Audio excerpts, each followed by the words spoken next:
Ito ay isa rang kanyang sisyo na kasi palaging nahulog yung itlog nila. Isa raw.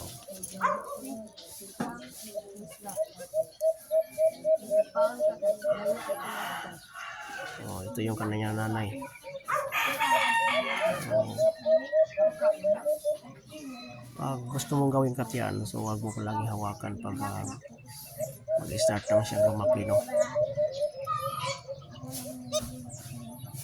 Ito ay babae yung kanyang sisyo. Kasi yung kanyang itlog na malaki ay na palaging hulog. Ito ay pang-limang itlog nila.